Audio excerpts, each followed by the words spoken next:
questions aussi. Madame Anne-Yvonne Le Dain.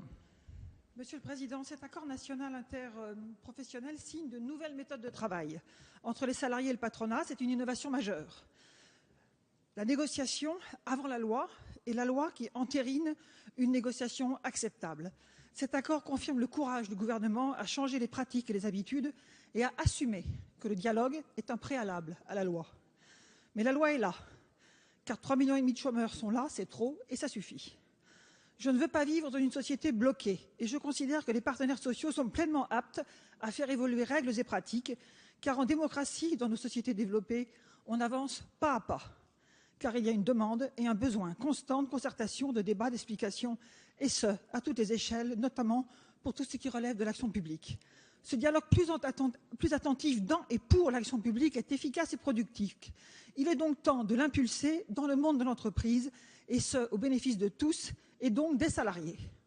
Vous avez souligné, Monsieur le Ministre, que cet accord national du 11 janvier 2013 fonde un équilibre neuf dans lequel ce que les uns gagnent n'est pas ce que les autres perdent, que cet accord ouvre un champ politique nouveau où adaptation et sécurité ne sont plus des contraires.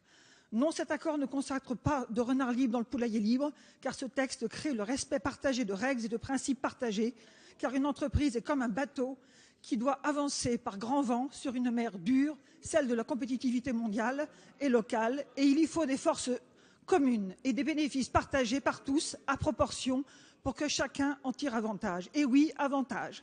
Il y a pour les salariés dans cette année mutuelle de santé pour tous, comme résorption de l'incroyable précarité des micro-emplois inférieurs à 1 mois ou à 3 mois. C'est cela l'ANI.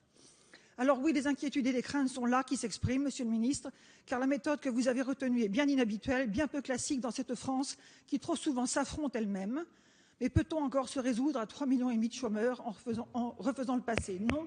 Et l'ANI est un compromis de belle facture. Le mot est d'importance car il n'est pas compromission avec, on le confond trop souvent chez nous, en France, compromis et compromission. C'est un compromis pertinent, aujourd'hui solution adéquate et adaptée à notre temps de l'histoire. Merci.